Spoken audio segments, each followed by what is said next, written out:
Hey, welcome back to the YouTube channel for the Renaissance English History Podcast, or welcome to the Renaissance English History Podcast itself, depending on how you are getting this content.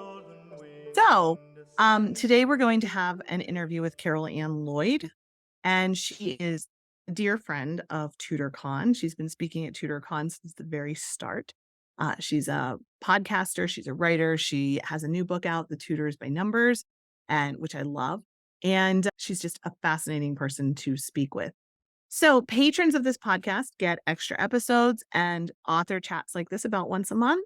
And you can become a patron of the podcast for starting at $1 an episode. And with that, you get, like I said, extra episodes, author chats. And this is one of the author chats that we had for patrons of the podcast, where you can come on live and join in and ask questions, everything like that. So again, patreon.com/EnglandCast. So I'm going to introduce Carol Ann because I didn't do that in our chat. And then we will switch right over to our interview. So Carol Ann Lloyd is a speaker and writer who shares the stories of history and Shakespeare to illuminate what's possible in our lives today. She presents in-person and online programs across the country for the Smithsonian, Royal Oak Foundation, Folger Shakespeare Library, Osher Lifelong Learning Institute, George Mason University, Agecroft Hall, and more. She presented a TEDx talk about Shakespeare in 2017. She also offers programs for business audiences that demonstrate how Shakespeare and history offer practical strategies to increase skills in leadership, public speaking, customer service, and interpersonal communication. She earned a Master's of Education from the University of Virginia and a Master of Arts in Literature from the University of Utah. The former manager of visitor education at the Folger Shakespeare Library, she is an instructor for language at work. She's also a member of the National Speakers Association. And she has a super cool podcast, which you can get in all of the podcast places, called British History, Royals, Rebels, and Romantics. So you should definitely check that out. So we're going to hop right into Carol Ann. So Carol Ann Lloyd, your book, The Tudors by the Numbers, and I see it behind you there too. Yeah. And you've been kind of talking about the Tudors by the Numbers for a while. What gave you the idea? I love like the opening chapter. There's like one marriage, two pretenders. Like you kind of just go through. Yeah. It's a lens through which to look at the Tudors is like numbers. Right. So what gave you that idea? What was the inspiration? Right. So one of the things I've always really thought is there's more to the Tudors we can talk about, but we need some new ways of getting in. So I started paying attention when I was talking about the Tudors to the kinds of questions people were asking. And one of the questions that always seemed to come up was, how big was Henry VIII? So that idea of his being huge, and how many pounds did he weigh, and was he morbidly obese, and all these kinds of things. And what I realized is, yes, we do know some things about how big Henry VIII was, but the important part of that, the story behind that, is how much he changed, how much he grew. Because what we forget is that when he came to the throne at age 18, or just younger than 18, he was incredibly fit. He was 6 to 8 to 10 inches taller than anybody else. He had broad shoulders and a slender waist, and he was an athlete. And because of a series of injuries, he could no longer compete as an athlete, and his weight began to change. He had this terrible injury to his leg. His weight began to change, and it didn't change his personality. I think there was always a bit of that in him, but I do believe it accelerated the personality change. And so there's a story behind those numbers. It's not just how much his waist grew or how much he weighed when he died. It's what happened because his waist was growing and because he was gaining so much weight. And it's the loss of his athletic ability. It's the loss of jousting, something he loved to do. He was so good at it. He didn't get angry when people beat him. He got angry when they didn't try hard enough. I mean, he really was so good at it. And if you look, and Natalie Greeniger does a great job with this, but if you look at the men who end up caught up in Anne Boleyn's execution, They were participating in that May Day joust that he had wanted to participate in and wasn't able to because of his injury. And so what was happening to him physically plays out. And I thought, okay, those numbers give us a little insight here. So I thought that was really interesting. And then I started looking more and more at different numbers and what else we could see through the numbers. And it became a project. It became something where I thought, there is a book in this. I tried it a few different places. Fortunately, Pen and Sword was interested. And so that's how it became a book. All these little talks or little ideas, I did gather them together and started really exploring. I'm not a math person, so people who know me well sort of chuckle because I'm very much a word person, a story person, not a math person. But the stories behind these numbers are just fabulous. So that's how it started, just a new way in, a different way in. And the numbers really do tell a story. A lot I of love stories. it. Well, I want to ask you what your favorite number series sequence is, but it reminds me of the Paul Simon song, When Numbers Get Serious. I don't know if you know that song, right? They leave a mark on your door. And so these Right. numbers like leave a mark, right? And it was just fun Yes. because I started thinking about that. So what sequence of numbers around the Tudors left a mark on you? So one of my very favorite numbers, and there's some others related, but if you look at the women in particular in this dynasty. So I've talked about Henry VIII. He's a big figure. He's a big guy in a lot of ways. But if you look at the women in the dynasty, you see some really fascinating numbers. So probably my very favorite number is 42. So I'm always saying to people, okay, think about the Tudors. What is 42? And it's not 1542, which was an interesting year. Catherine Howard was executed that year. It wasn't a happy year, interesting year, but it's 42%. So 42% of the Tudor dynasty is under the rule of a woman, right? That is a game changer as far as I'm concerned. That is not an insignificant percentage. And it comes because not one, but two of Henry VIII's daughters take the throne, despite all of his efforts to prevent that from happening. So the first two crowned regnant queens. So yes, we have the story of Matilda, and that is a wonderful story, but she's not crowned queen in Westminster Abbey. They refused to crown her queen. Jane Grey, not crowned queen, but Mary the First and Elizabeth the First. They remake the monarchy. I think the fact that they are back to back, two in a row, 42% of the dynasty, the final 50 years of the dynasty. And I think numbers like that, yeah, we know there's kings and queens, 42% rule of a woman, 50 years, the final 50 years. The final 50 years ensure that this dynasty is remembered the way it is. If it had stopped after Henry VIII, it would not have had the impact that it has. It's the rule of those two women who really changed things. And so for me, that was a game changer in the way you look at monarchy. So then I kept looking at other named dynasties. And before the Tudors, 0 dynasties had had a crowned ruling queen, crowned regnant queen. After the Tudors, 100% of named dynasties have at least one. So it did change everything. And I think that is so important. And to me, that's something we learn through numbers specifically, because 42% and 50 years, that changes the story. Another way that I think women can be viewed differently. And so now I'm going to turn to the 6 wives. And all the 6 wives, very important, right? There were 6 of them. There have never been. Oh, okay. Are you asking a question? Heather, you're frozen for a second. I'm freezing or? Yeah. Okay. I can hear you now. Okay. Go ahead. You're frozen again. What do you think changed in society? What do you changed in society that why was 2 women reigning at this time? So one of the reasons is the Tudors were not great at having sons. So there were a lot more women around. So that's one thing. When Edward VI realized he was dying, and he doesn't want to leave the throne to his half-sister Mary for religious reasons. So he's looking around for a male Protestant, and of course that term doesn't mean the same thing now as it meant then, but he's looking around for someone who would continue his religious reform. There were no men. So there were a lot of daughters, not a lot of sons.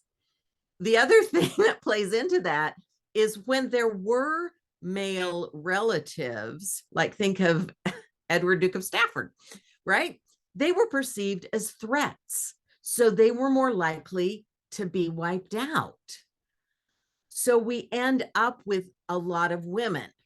Now, women were becoming more well educated. Both Mary and Elizabeth had benefited from people like Christine de Pizan and her Cities of Women and those kinds of works that promoted the education of women. So that was part of it. There was also a growing sense there were women on the continent, not always as the rulers, but someone like Margaret of Austria, who as regent had acted for male rulers and had done an excellent job. And so there was some recognition, oh, some of these women can think. At the same time, I think had, for example, Lady Jane Grey been Lord John Grey, I think that would have succeeded. I think people were worried about having a woman on the throne.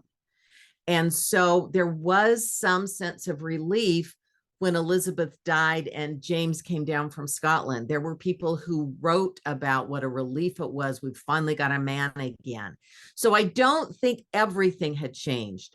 But after Mary and Elizabeth, particularly Elizabeth, because her rule lasted for so long, by the time we get well into the Stuarts' reign, and some of the Stuart kings do not turn out to be all that effective, and we have Charles I being executed. By the time we get to James II and his second Catholic wife, and they have a son who then becomes the heir, leapfrogging his two older daughters, because of course the male takes precedence, there were enough people who preferred Mary and her husband William to rule together than to have a male ruler. So Mary and William were invited to come back. That was, I think, in part because of the success, especially of Elizabeth's reign, that Spain did not take over England. The Pope did not take over England. That woman stood between the Pope and England being overrun. Now, there were a lot of other factors, but I think they had to acknowledge, okay, it can work. And I think after that, then we get to Victoria. And by the time we get to Queen Elizabeth II, people were very happy when she took the throne. Not that they didn't love her father, but by then there really isn't the same kind of resistance. And so I think it's a cumulative experience. But Churchill said, when Elizabeth II took the throne, this nation has done very well under the reign of our queens. And I think that includes Mary I and Elizabeth I, certainly. Yeah. Yeah. And I want to ask you about your research for this, because I imagine you sitting in a room like one of those people solving mysteries with like a whiteboard with strings around and things highlighted in newspaper. Like that's what I'm imagining, but I don't know if that's actually, can you tell me a little bit about like how you decided to organize this and the research behind it? Well, so I had done a lot of reading along the way. It took several iterations before I decided, okay, I'm going to start with 1. We're going to go to 10. I'm just going to sort of impose that. So we have 1 rose and 2 crowned queens and 3 kings. And I sort of built it that way after trying a number of different ways. So it was a lot of both on the computer, and I'm very much a pen on paper kind of person. So literally moving, I mean, I would spread it all out over a table or spread it all out over the floor and move papers and chapters and bits around. So there was all of that. You know, you can see I do have my book behind me, but I have a lot of other books as well. I'm a big reader, and I was fortunate to be able to plan a couple of trips. COVID kind of put a snag in things, but for me, there was this wonderful exhibition at the British Library that was in early Well, it started in 2020 as England began to open up to people who lived there. It was still difficult to go there. But once they no longer required, okay, you land and then you have to take a test and then you have to stay in your hotel for 4 days. Once that went away, I immediately got on a plane so I could go to this exhibition on Mary the First. No, I'm sorry, Elizabeth I and Mary Queen of Scots. So it was those two together at the British Library. And the focus there was on these two women, which was fascinating. But it also showed me some of, and I was able to get a reader's card at the British Library. And so I used that sort of as a starting point to get into the documents at the British Library. So I would go in, of course, you can't take much in with you, only pencils and paper, and that's fine. You learn the ropes. Some things you can photograph, some things you cannot.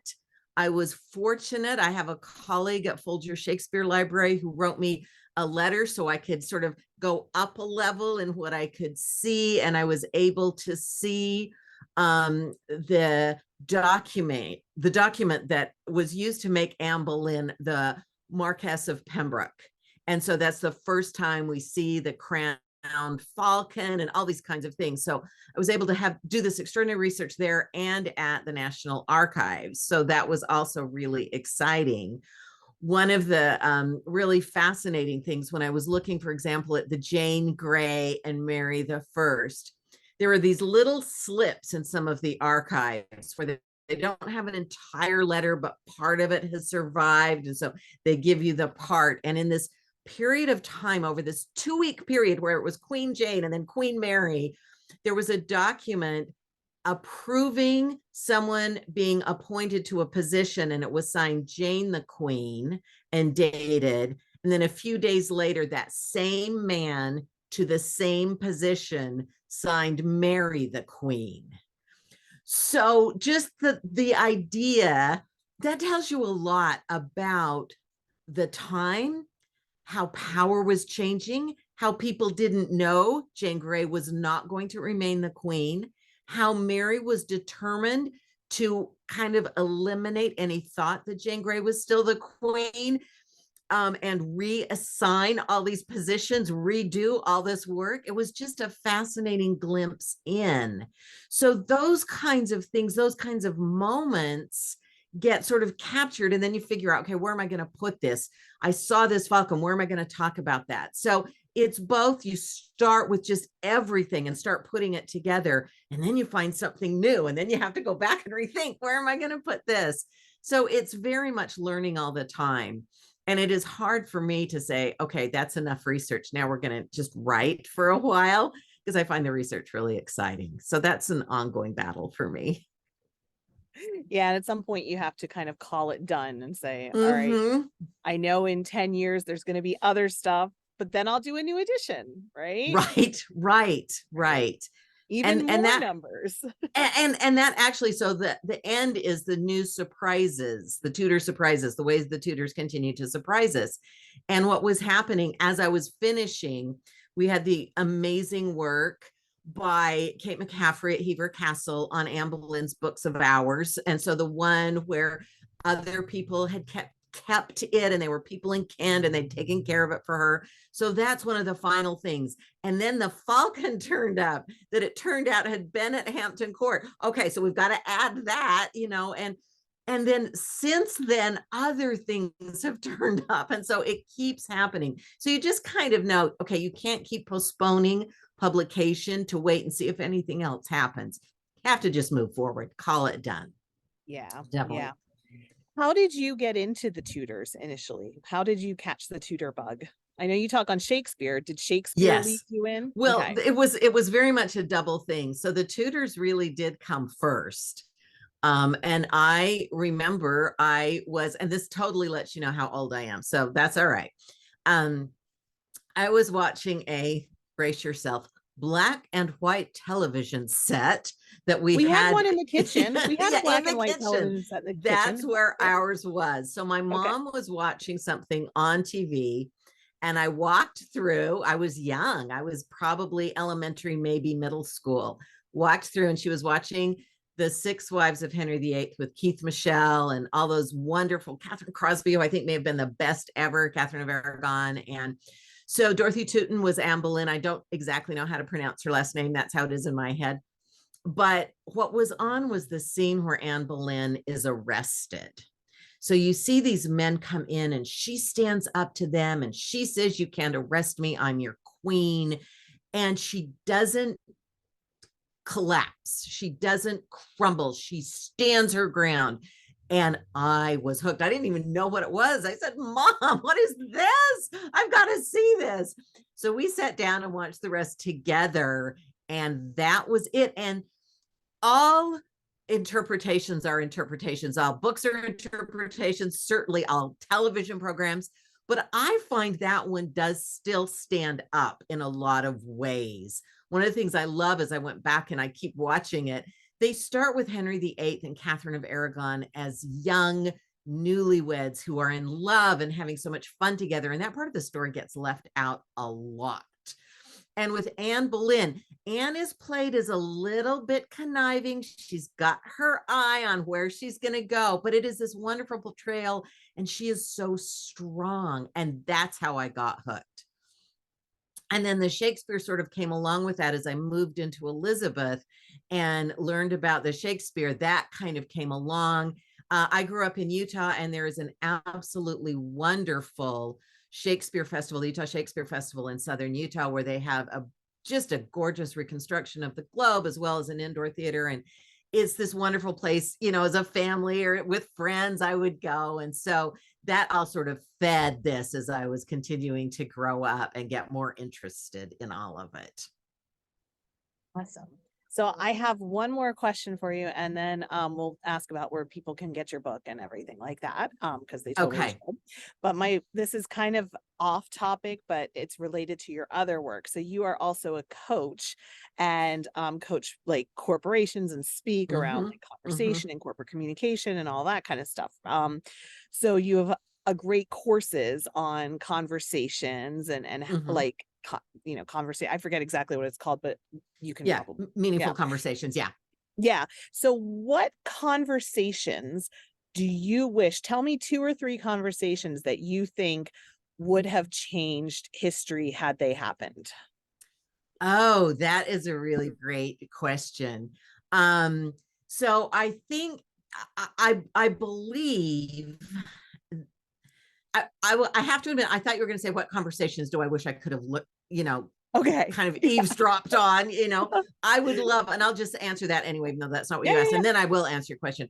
I would have loved to hear how the whole conversation where Henry VII came up with the idea for the Tudor Rose, because he totally made it up. That was totally, Lancastrians didn't use the red rose. I mean, he totally made it up and it worked so well. That's what I would have loved to hear. Okay. So that's what I would have loved to hear. But I do think there are some that could have changed things.